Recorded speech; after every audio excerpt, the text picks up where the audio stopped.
My name's Yusuf. I'm 52 years of age, and I've been a Muslim for 27 years. Ethnically, I'm from an Irish stock with a bit of English in there as well. Father was Catholic, my mother was Catholic, although only nominally Catholic. They didn't really take it that seriously. We didn't have any religious upbringing at all, no education in terms of religion, and we lived our lives as we saw fit, as our desires took us, we went. My mother and father used to give me some indications of what is right and what is wrong, but very, very little in the way of religious instruction, so we were free. Basically, I left school at the age of 15. I ran away from home at the age of 15.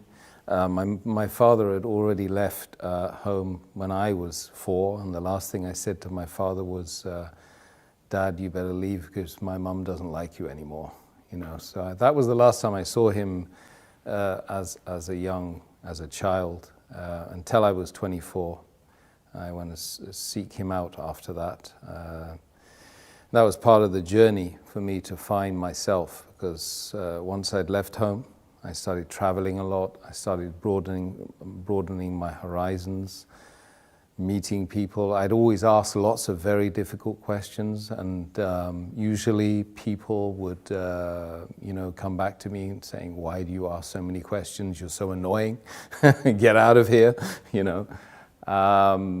But I kept asking questions because my idea was that I'm on this amazing journey with thousands of people around me, millions of people around me, and I should be asking them, like they should be asking me, what's it all about? Where's this journey taking us? You know, has someone got a roadmap?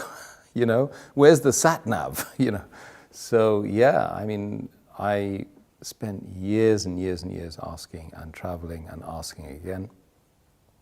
And I naturally, when I read books on philosophy or religions or the purpose of life, so I started to seek out those people that were writing those books. So I met the Christians, I met the Jews, I met the Buddhists, I met the Hindus, I met everyone apart from Muslims, by the way, because I didn't even know what Muslim was or Islam was at all at that time. I asked the Christian at least once or twice, and they said they didn't know who God was. I met some Hindu worshippers, and they weren't able to answer the simple questions about what the purpose of life was in a very, very simple, easy, understandable, digestible way. So I left them. I met the Buddhists, and I started doing Buddhist meditation for at least 3 months. I was doing, and it made me feel good, you know. So I didn't leave off the Buddhist meditation, but I asked the question. I popped the question one day, and I said to one of the guys who happened to be he happened to be white, Buddhist as well. I asked him, "What's the purpose of life?" So he was stirring his herbal tea at the time, and he got round 15 rounds of stirring, and they tried to answer the question. He said, "To contemplate the supreme nothingness." So I said, "I'm confused." Confused.com. And he's tried to justify why he had evidently mentioned a contradiction in terms. By any stretch of the imagination, it's difficult to imagine something that's supreme and yet absolutely nothing. So he tried to give me the Golden Sutras, and I started reading that, and I couldn't understand it. I didn't think I was a shallow individual who couldn't understand things, because I'd been reading a lot. I've been reading Tolstoy and Dostoevsky, Russian authors, and very complex materials in order to try and find the purpose of life, not to try and be big and intelligent, you know. And so this book I couldn't understand. So I said, it can't be the truth, because the truth has to be easily understood by most of the people, if not all the people. So I left that. But I continued doing my Buddhist meditation. So I started looking into the Chinese philosophies, started doing martial arts, I started doing Tai Chi. I did Tai Chi for 3 years. And I was still reading and every ism and every schism and every possible thing which would help me to try and find me, Tim, who am I, you know. And it was a big struggle, massive struggle. So I went off and I was told that, you know, the top 5% of the world, they go to university. I got to Sussex University, studying politics and third world development, because that seemed really interesting to me. But it wasn't the paper, it wasn't the subject, it was the fact I was going there with this top 5% of the world sitting with me. So I got there and I was mortally disappointed because most of them were just out to get drunk and have a hedonistic lifestyle whilst they were away from their family for the first time in their lives. You know. So I was there in the university and I was pushing, prodding, poking everyone again and again and again, trying to find out what this life is, you know. And 99% of the people just don't want to talk about it. This is what I found. You've got to find the 1%. And when you find the 1%, you don't want to leave them, you know. One day, I had a particular female friend that was told me not to bother calling her the day after, you know. So I went to the Islamic Society because I was so confused, and I had a real bust up with her and a fallout with her and an argument, and wanted to know why she kicked me out, because she said as she was kicking me out, it's something to do with my religion. And I happened to know she was a Muslim. So after all of these millions of questions and unanswered questions at that, you know, what led me to this faith was an argument about her religion, which she claimed to be following. So anyway, knocked on the door of the Islamic Society, and I found this Iraqi guy with his headscarf and a smile as well, kind of a nice smile. And I said, look, I've got a problem with my girlfriend. So he said, you got a problem with your girlfriend? He said, why? I said, well, she's Muslim and she just told me that she didn't want to, you know, me to come today. So I want to know why. So he's kind of said, well, look, best thing I can do is give you these. Give me a pile of books. And he said, read all these. So I did for 2 weeks. I just read and read and read and read. I read about how to purify yourself as a Muslim, how to have a bath as a Muslim, how to pray as a Muslim, what's the history of Islam. I started reading some of the chapters, small chapters of the book, which they claimed was, sent from God. And slowly but surely, the answers started popping up. Just miraculously from this incident. Then I discovered, of course, that the month was Ramadan. So then I started to learn that these guys were fasting, you know, for 30 days. Not continuously, of course, but they were fasting the daylight hours of this month. And this month was about the coming of this book, which I'd been reading, the Quran. And it was a revelation to me at the time as well, because of course I never knew Islam, Muslims. That was the first time I heard about Islam, but I never, ever knew that Islam was a way that white Catholic people like me growing up in Britain could possibly accept. I thought it was a religion for brown people and ethnics, So I slowly but surely started getting the answers to the questions that I had been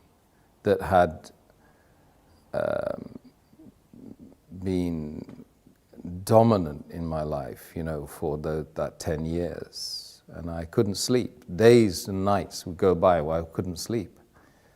There were moments when, I just think, what's the point of this life without knowing, without having any certainty about a direction, about a purpose? What's the point?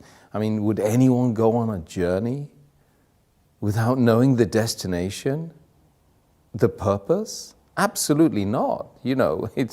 This is plaguing me every day. I would be looking at the stars, and I would be literally crying every night, crying myself to sleep, because you're tiny, and this is huge, and this has a game plan. This is more than just a mere coincidence, a mere happening, that's something that's just happened out of nothing. This is by design. And you have to find the purpose. So you come across this book which answers all of the questions. You don't like what you read. Some of it you don't like. But it's kind of good for you, right? You realize it's good for you. And it was probably the third week of Ramadan then. I was reading that, and I was watching these guys. They were fasting and they were praying in that place 5 times a day in that center. And I would join them and I would be doing the prayers with them, but I couldn't really know what was going on, but it felt right. And one day I woke up and I said, look, I'm going to fast today, because the fasting is the thing that really seemed to be very attractive, and it was a challenge for me, and I thought it might help me in the journey. So I prayed. I started fasting that day, and it was like somebody had removed the blindfold. They'd unlocked the door. They'd removed the earmuffs, and I was able to think clearly. And just that moment, on that day, on that time, was the moment when I found Islam. Because, when you're fasting sincerely to find the one that created everyone here and everyone out there and everyone that's going to be created later on, after we go and we leave this planet and leave this journey, is the ultimate sacrifice, when you give off your food and give away the luxuries that you have and the water, and you do it sincerely, seeking the face of the one that created you, is the moment when you found yourself, So that was that day. That was the day, and I hadn't taken what was called the Shahada, or the declaration of faith, because I thought, well, God knows me better, so why would I bother, Anyway, I went on right until the end of Ramadan, and one night I was just super aware of myself, of being like needing to get rid of the past and start something new. It just felt like that. So the whole night I was just like, I was making this ritual ablution, watching, because I was reading it all the time in the books I had with me, and trying to get rid of something that was in the past. And then in the morning, very early in the morning, I just walked. I went up and I started looking for a mosque. I went into a mosque. I got to the top of the stairs and the guy grabbed hold of me and said, "Look, what's going on? What are you here for? Can we help you?" I said, "Yeah, I've just come to embrace Islam." He said, "Well, we don't know you. I mean, we've never seen you. What do you know about Islam?" I said, "I've been reading about Islam for the last 2-3 weeks, in fact, and I've been fasting as well." So they were quite surprised, and they said, "Well, have you washed?" I said, "I've been washing the whole night, man." I made the declaration of faith, and then I kind of got hugged by 300 men, and I'd never been hugged by a guy before. Not even my father, I don't think. I remember feeling that it really was a very amazing moment, and it was unlikely that I would feel that way again. That feeling of elation, the feeling of actually I felt very relieved, because imagine spending 10 years searching and searching for something which you don't even know what that is. It's not like you go on, you search for something, right, which you know, and you pretty much know where you drop that thing. So you've got a very small area that you can check, from home to work, back to school. Yeah, I can retrace the journey. But with something like the purpose of human existence in a sea of 8 billion people with millions and millions of potential miles you need to travel, and that took me 10 years. I was 25 or 26 by the time I embraced Islam, and so the feeling was amazing. It was something which is groundbreaking. And then, of course, ever since, we've got all the challenges of being a person who does claim to believe in God. So I didn't really have any concerns about, taking that plunge and becoming a Muslim, because I was doing it sincerely to try, and if I didn't do it, what was I going to do instead? I was destined to fail, to literally become an alcoholic, or to be a person that would just live their life as a hermit. Literally, that's the way I was thinking at the time before I embraced Islam. So I didn't really have any hang-ups about accepting something that was going to really, truly speaking, help me here. It doesn't matter, the external didn't matter to me. At that point, I would do anything to find the truth. And there's a lot of people out there like that in this world. I've met lots of them. And they genuinely good people. They have that feeling in their heart. They really want to spit it out. But really, there's nothing to be fearful of. Rather, that you should be fearful of the fact that you're not being sincere to yourself, true to yourself. That creates mental conditions. There's a lot of people that have psychosis and mental issues because they're not true to themselves. What their heart and their soul is telling them, they're not doing that. And this is, we call it hypocrisy. We mustn't be hypocrites. A community of Muslims practicing the faith of Islam is a family that most people don't have. And I gained that family. It's 1.6 or 1.7 billion people worldwide. I go and visit them. I can just say, peace be unto you, in a gathering of people in a room, and I've got potentially 1,000 invites right in front of my face, if I go and pray in a mosque in wherever it is, Abu Dhabi or Kuwait or America or France. So that's the community that I never had. And I yearned that community. I remember when I married my wife, I said, I need to marry into a family. I need a family.